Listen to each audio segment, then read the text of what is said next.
The night my ex-husband said those words, I was standing at the kitchen sink washing dishes, not even looking at him, just scrubbing a pan that didn't need scrubbing anymore, because my hands needed something to do while he talked. Marlowe, he said, and something in his voice made me stop. I need to be honest with you. That's never a good sentence. Nobody who's about to say something kind starts with, I need to be honest with you. He sat down at the kitchen table, our kitchen table, the one we picked out together at a furniture store in Austin 3 years earlier. The one I'd refinished myself because we couldn't afford the version we actually wanted, and he folded his hands like he was about to deliver a quarterly earnings report. I don't think you're going anywhere, he said. Career-wise.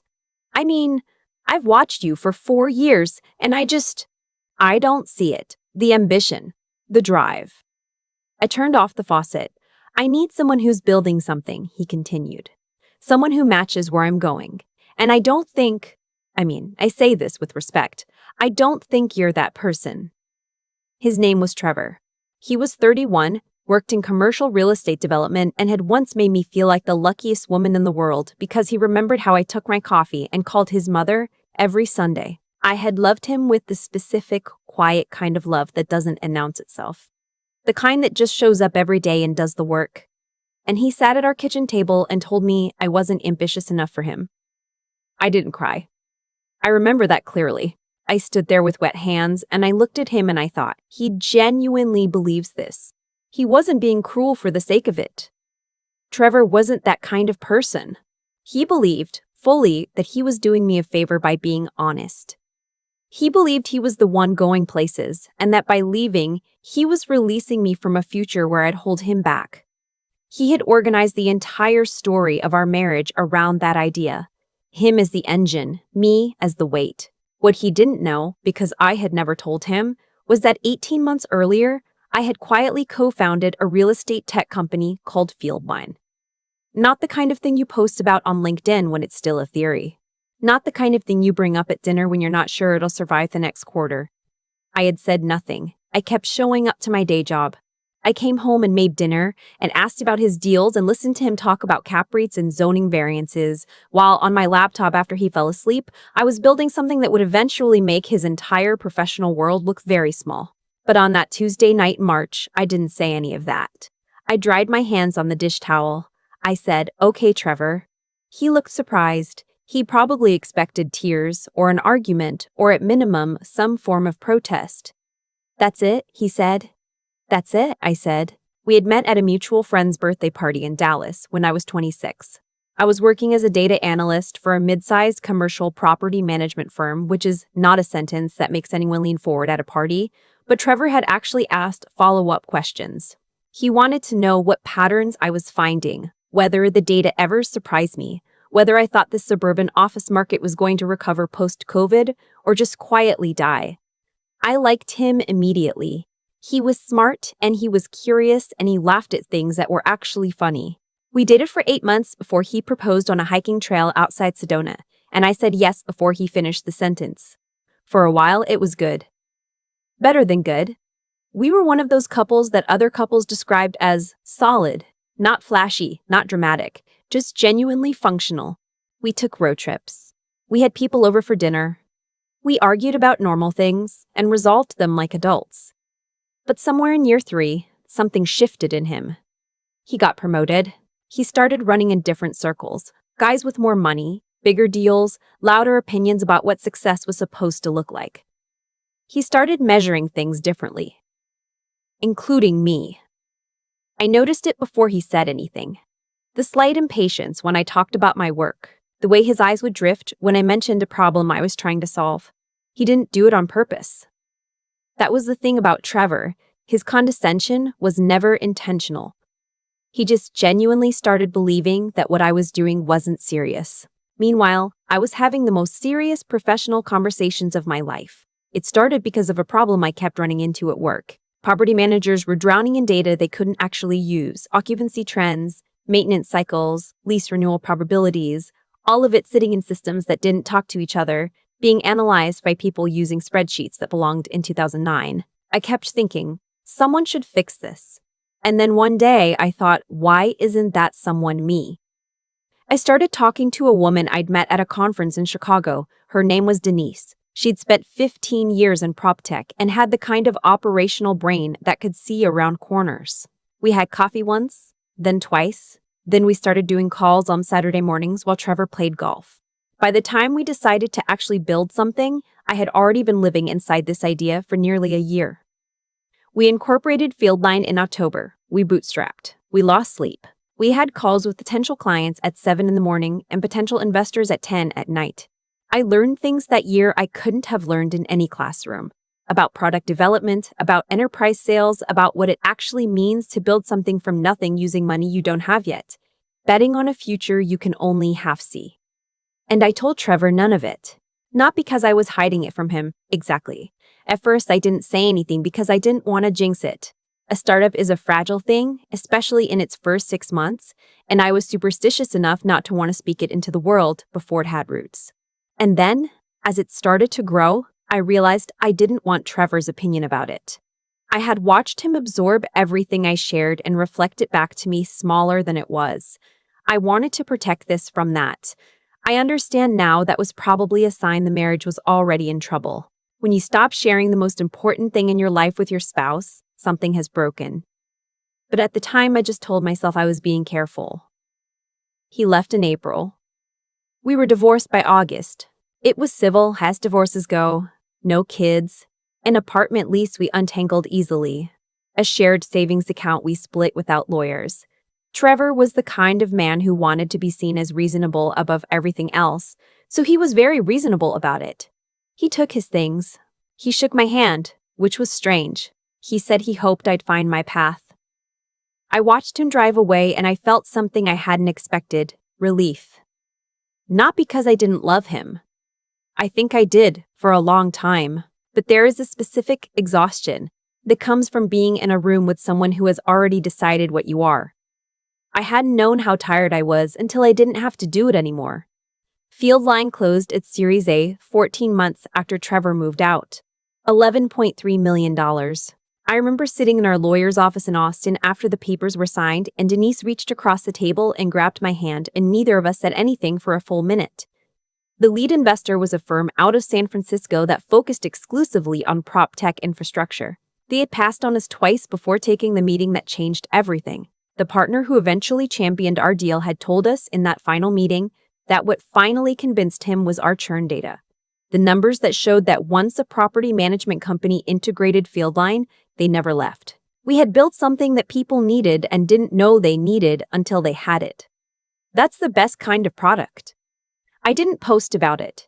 I didn't send a press release. I updated our company LinkedIn, which had about 400 followers. And I went home and ordered Thai food and watched a movie by myself and fell asleep on the couch at 9:30. Trevor had remarried by then. I knew because a mutual friend had mentioned it, not as gossip exactly, more as information she thought I'd want. Her name was Piper. She worked in marketing. They'd gotten engaged after 7 months. Our friend had showed me a photo from the engagement party. Trevor looked happy in that particular way people look happy when they're performing happiness for a camera. I felt nothing, which was its own kind of answer. The thing about building a company is that it crowds out a lot of the space where grief used to live.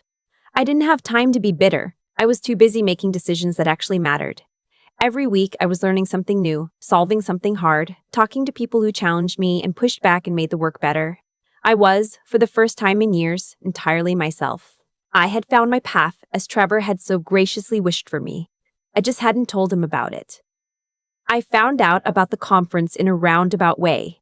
Fieldline had been invited to present at the National Real Estate Innovation Summit in Nashville. It was the kind of conference that mattered, the kind where the right conversation in the right hallway could turn into a partnership or a customer or an introduction that changed your trajectory.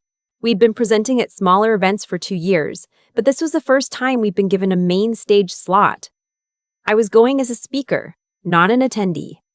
Our VP of marketing had put together a full attendee list so we could prep.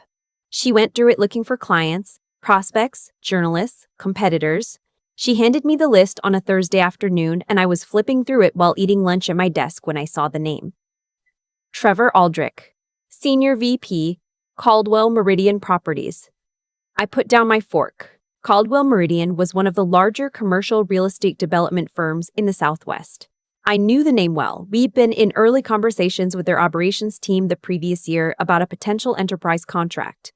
Conversations that had stalled when their internal tech team decided to build their own solution instead, which, based on everything I'd heard since, had not gone well. I sat with that for a moment. Trevor, at a conference where I was a keynote speaker.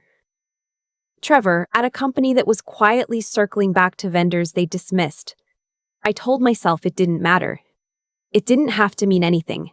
Nashville is a big convention center, but something in me went very still and very calm, the way it does when a situation requires precision. I called Denise. You're not going to believe who's on the attendee list. She was quiet for a second. Tell me it's not. It's him. A longer pause. Then, do you want to skip Nashville? No, I said. I want to speak at Nashville. We flew in the night before. The hotel was one of those converted historic buildings downtown, all exposed, brick and good lighting. I had a glass of wine at the bar by myself and thought about nothing in particular, which is a skill I've worked hard to develop. Anxiety has never been useful to me in the ways people romanticize. It doesn't sharpen my thinking, it just makes me tired.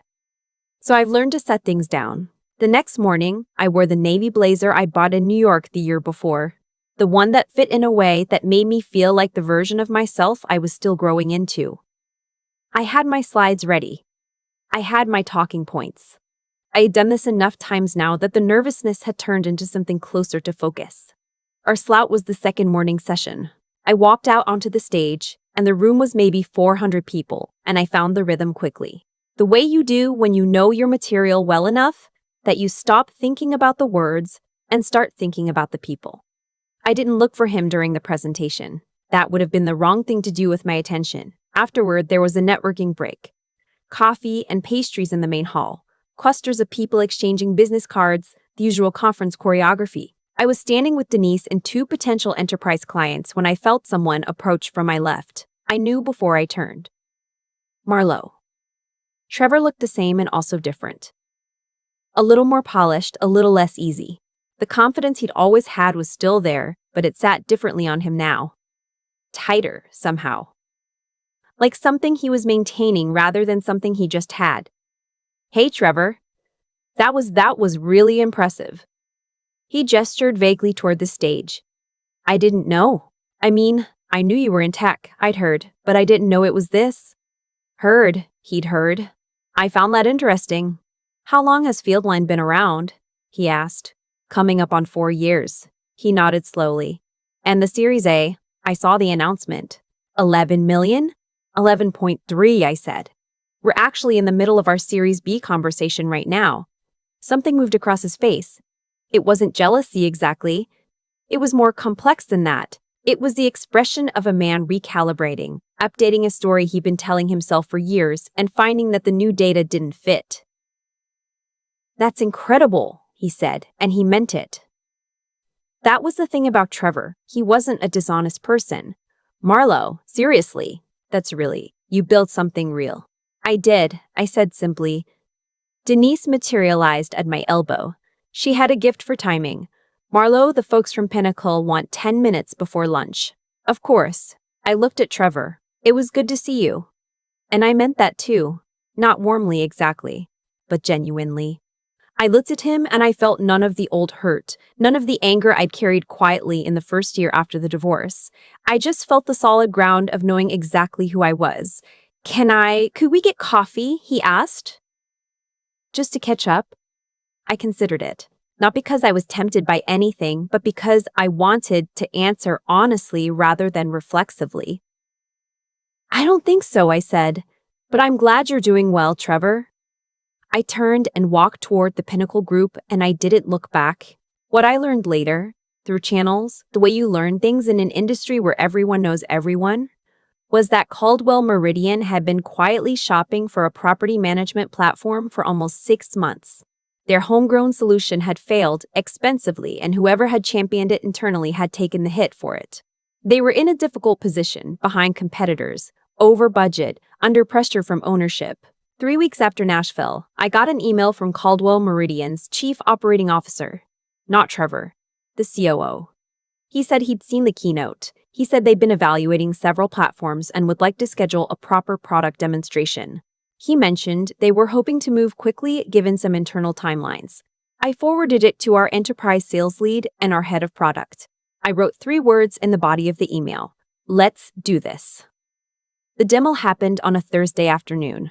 I wasn't on the call. By that point, we had a full sales team that handled these, and my being on every enterprise demo wasn't a good use of anyone's time. But our sales lead sent me a message afterward that just said, they loved it. I think this is real. The contract came in 6 weeks later. It wasn't our largest enterprise deal, but it was significant. A 3-year agreement, full platform integration across all their managed properties in the Southwest, the kind of deal you frame a press release around. The day it closed, I was sitting at my desk doing something completely unrelated when the notification came in. I read it once. I put my phone face down on the desk.